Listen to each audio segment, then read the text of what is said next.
I was a broke grad student looking for a place to stay for my final semester in Chicago. When I found the listing for a secluded attic suite in a historic Victorian house for $500 a month, I didn't ask questions. I should have. The landlord was a man named Mr. Henderson, a retired clockmaker who spoke in a voice so soft I had to lean in to hear him. He had one rule: the attic is yours, but the crawl space behind the wardrobe is for my storage. Do not disturb the clocks. The room was beautiful in a dusty, forgotten way. Clocks of all shapes and sizes lined the walls: cuckoo clocks, grandfathers, tiny pocket watches. They all ticked in a chaotic, unsynchronized rhythm that eventually became a sort of white noise. The first week was fine, but on the 8th night, I woke up to a sound that wasn't ticking. It was a wet, sliding noise coming from behind the massive oak wardrobe that blocked the small door to the crawl space. It sounded like someone was dragging a heavy bag of meat across the floorboards. I sat up, my heart hammering. "Mr. Henderson?" I called out. The noise stopped instantly. The silence that followed was worse than the sound itself. I told myself it was just raccoons or the house settling. It's an old building, it's bound to have secrets. The next morning, I noticed something off. My toothbrush was damp. I hadn't used it yet, and the chair I'd left by my desk had been moved exactly 2 inches to the left. I know because it was no longer aligned with the scratch in the floor. I decided to buy a small, discreet security camera, the kind disguised as a USB charger. I plugged it in facing the wardrobe and went to the library to study. I came back around 10 p.m. Mr. Henderson was in the hallway polishing a brass pendulum. He didn't look up as I passed, but he whispered, "The clocks are restless today, Julian. You should sleep deeply." I went up, locked my door, and immediately opened my laptop to check the footage. My hands were cold as I scrolled through the hours of empty room. Then, at 2:14 p.m., the wardrobe moved. Not much, just enough for a gap to appear. A face emerged from the darkness of the crawl space. It wasn't Mr. Henderson. It was a younger man, incredibly thin, with skin the color of old parchment. He crawled out with a terrifying, spider-like agility. He spent the next 3 hours in my room. He didn't steal my laptop.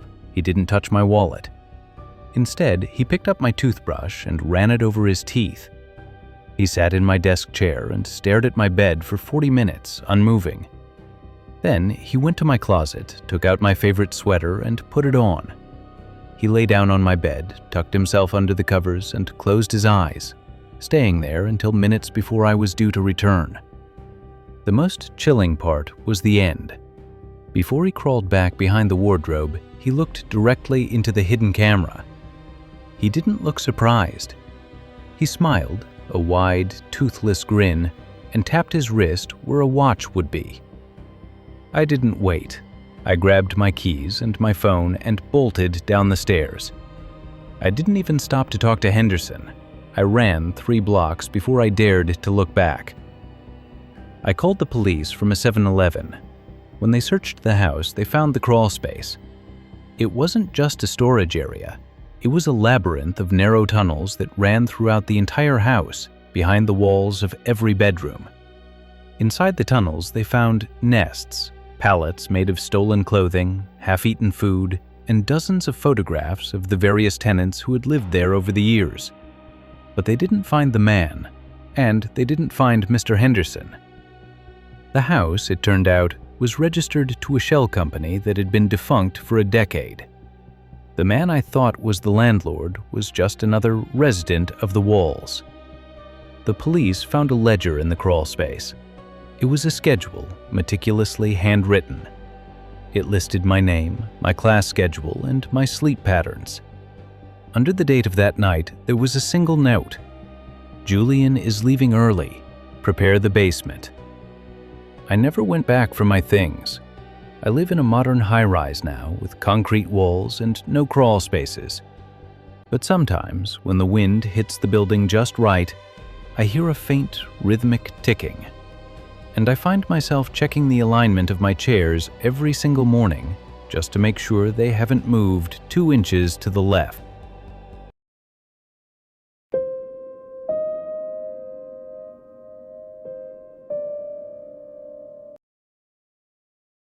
I've worked the night shift at Miller's 24-hour auto for 6 years.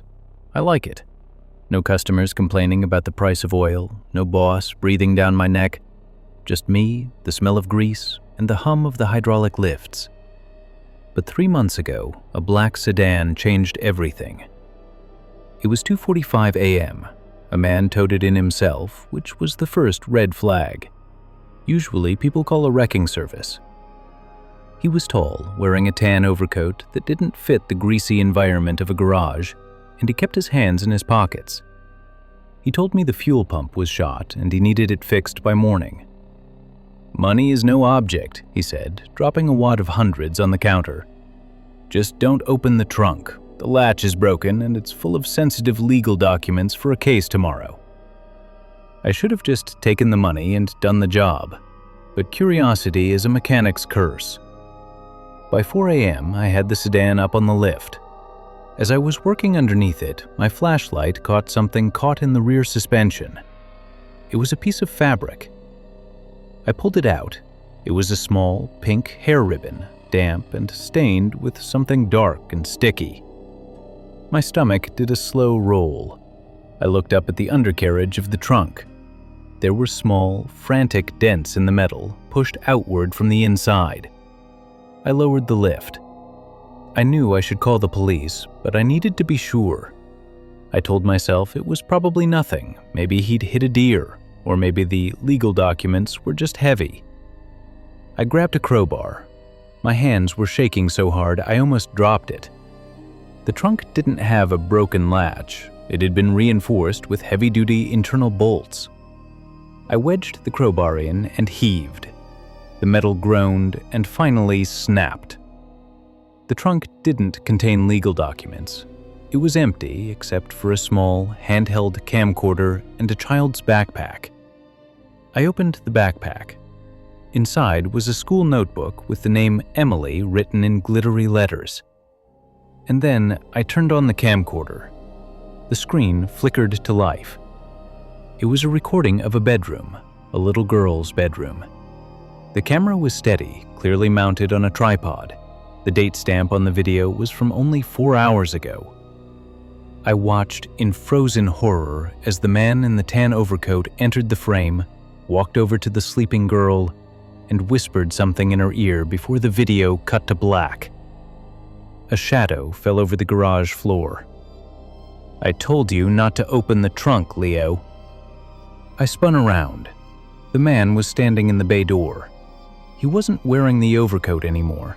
He was in a dark jumpsuit and he was holding a silenced pistol. He wasn't even angry. He looked disappointed, like a teacher catching a student cheating. "I liked you, Leo. You're a good mechanic, but you're too nosy for this world." I didn't think. I grabbed a heavy torque wrench from the bench and hurled it at the light fixtures above him. The garage plunged into near total darkness, save for the flickering red exit sign. I dove under the car on the lift. Foot.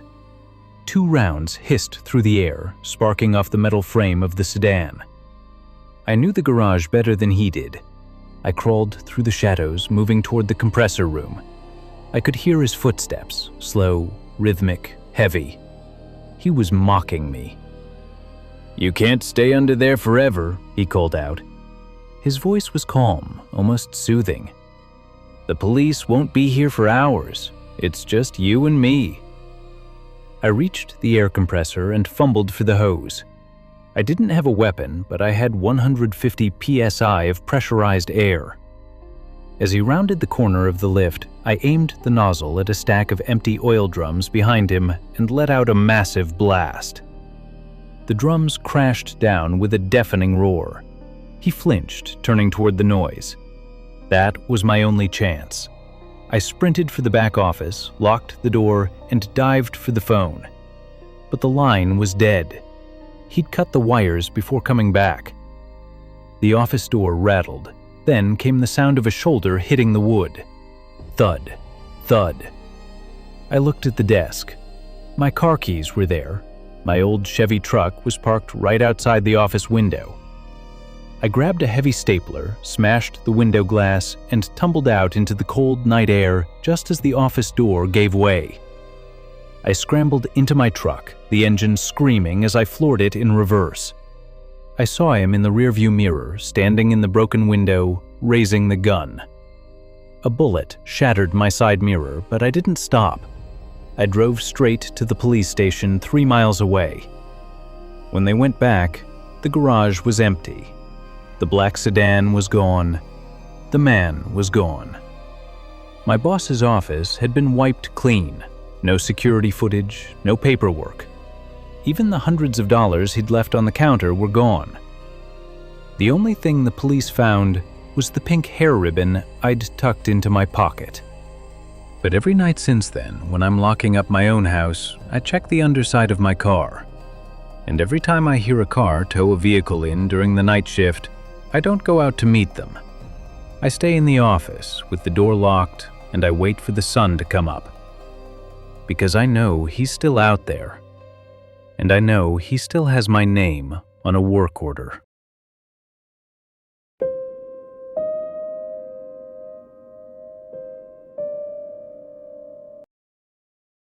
I work in cybersecurity, which is the ultimate irony considering what happened to me. I'm the guy who tells people to change their passwords and use two-factor authentication.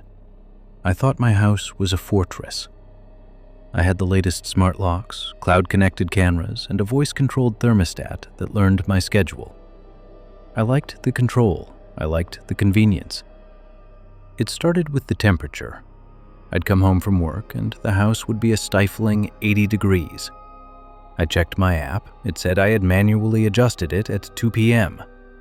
But I was in a meeting at 2 p.m. and my phone was in my pocket.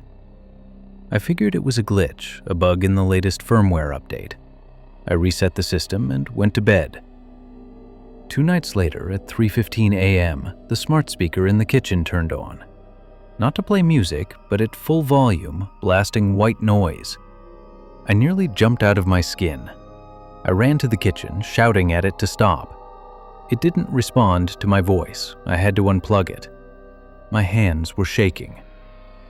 When I checked the logs the next morning, there was no record of the device being activated.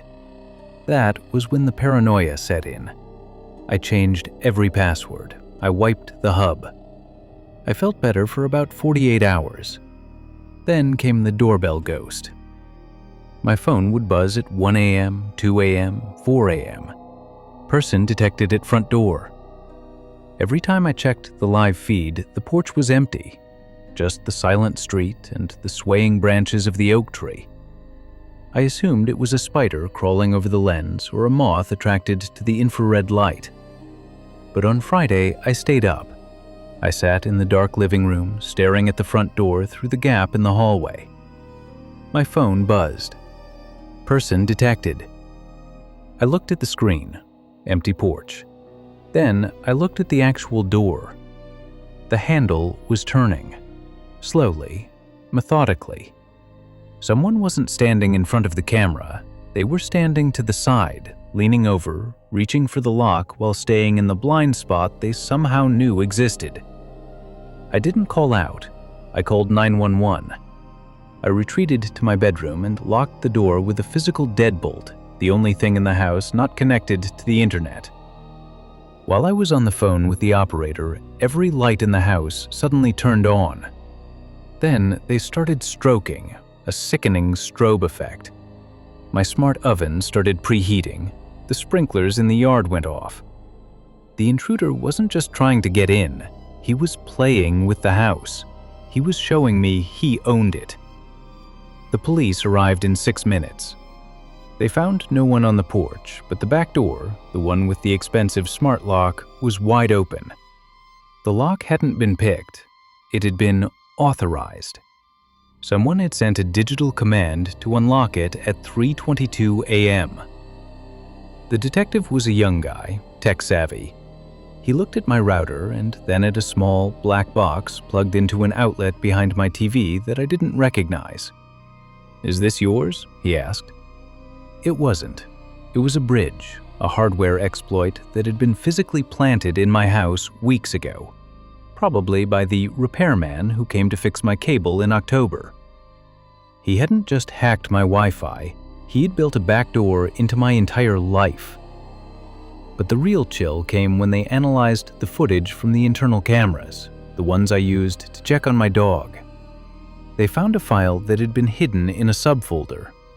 It was a recording from the camera in my bedroom taken 3 nights prior. The video showed me sleeping. About 20 minutes into the clip, a man crawls out from under my bed.